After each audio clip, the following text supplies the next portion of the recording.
पहले की बात है, एक छोटे से शहर में माया और कैलाश नाम के दो पति पत्नी रहते थे। माया कभी माँ नहीं बन सकती थी, इसलिए वो अपने पति कैलाश के पीछे पड़ी रहती थी कि वो दूसरी शादी कर ले। सुनो जी, आप दूसरी शादी क्यों नहीं कर लेते?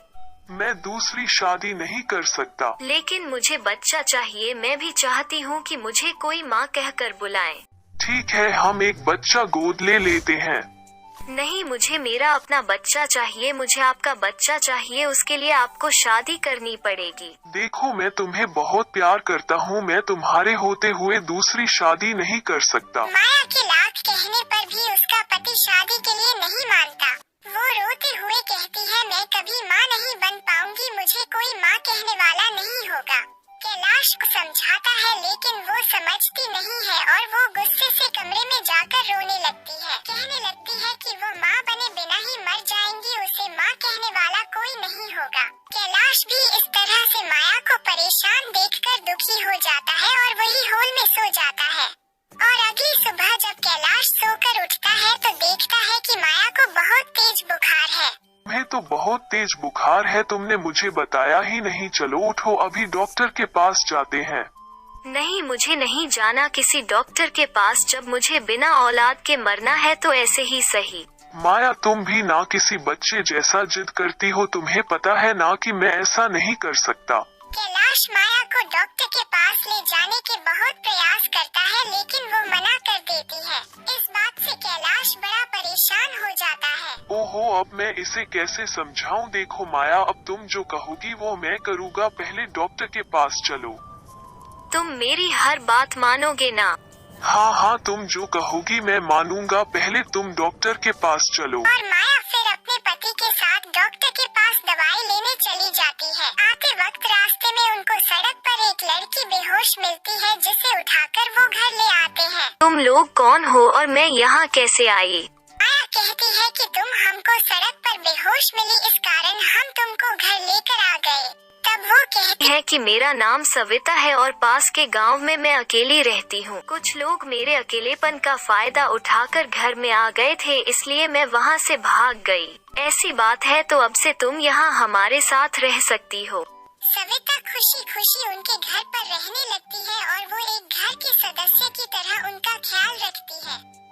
ये देखकर माया सोचने लगती है कि क्यों न सविता की शादी कैलाश से करा दी जाए। और वो अपने पति को सविता से शादी करने के लिए कहती है। और माया के बार बार कहने पर कैलाश सविता से शादी कर लेता है और कुछ दिनों बाद सविता प्रेग्नेंट हो जाती है। फिर एक रात जब माया पानी पीने रसोई में जाती है तो वो देखती है कि सविता चिकन खा रही है। ये देखकर माया घबरा जाती है और वो सविता से कहती है, ये तुम क्या कर रही हो? वो दीदी, वो मुझे भूख लगी थी और रसोई में खाने के लिए कुछ नहीं था, इस कारण मैंने चिकन खा लिया।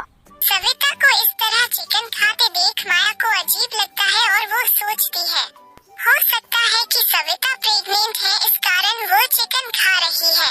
और वो ये सोचकर चली जाती है।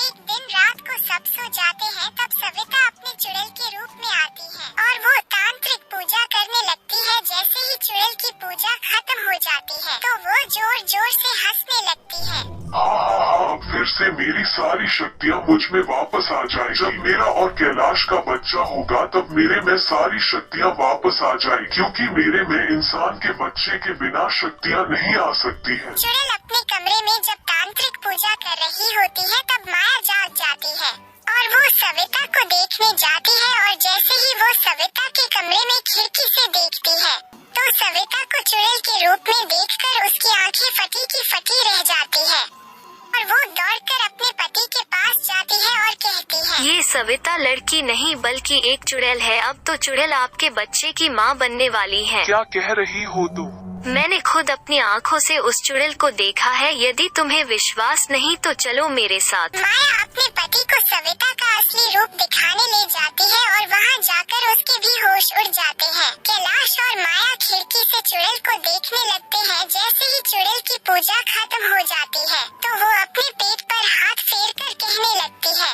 मेरे बच्चे, तुझे कुछ समय और इंतजार करना पड़ेगा। जैसे ही तेरा जन्म होगा मुझे मेरी सारी शक्तियाँ वापस मिल जाएंगी, तब मैं तुझे लेकर यहाँ से चली जाऊंगी। कैलाश और माया दोनों चुड़ैल की बातें छुपकर सुनते हैं। वो दोनों चुड़ैल के पास जाते हैं और माया कहती है, तुम ऐसा नहीं कर सकती, तुम एक चुड़ैल हो, तुमने हमें धोखा दिया। मैं तुम्हें अपनी छोटी बहन की तरह समझती थी, लेकिन तुमने हमें धोखा दिया। मैं तुम्हें अपने बच्चे को कहीं ले जाने नहीं दूंगी। हाँ, ये बिल्कुल सही कह रही है। हमने तुम्हें अपना समझा, लेकिन तुमने हमें धोखा दिया। अब हम तुम्हें अपने बच्चे को कहीं ले जाने नहीं देंगे। तुम ऐसा नहीं कर सकते, तुम मुझे रोक नहीं सकते। मुझे मेरी शक्तियाँ वापस लाने के लिए इंसान का बच्चा जरूरी था, इस कारण मैंने तुमसे शादी की। माया और चुड़ैल दोनों आपस में झगड़ा करने लगते हैं। तब चुड़ैल के पेट में दर्द होने लगता है और वो दर्द से तड़पने लगती है। मुझे डॉक्टर के पास ले चलो, बच्चे के जन्म का समय हो गया है। सुनो जी, अस्पताल चलते हैं।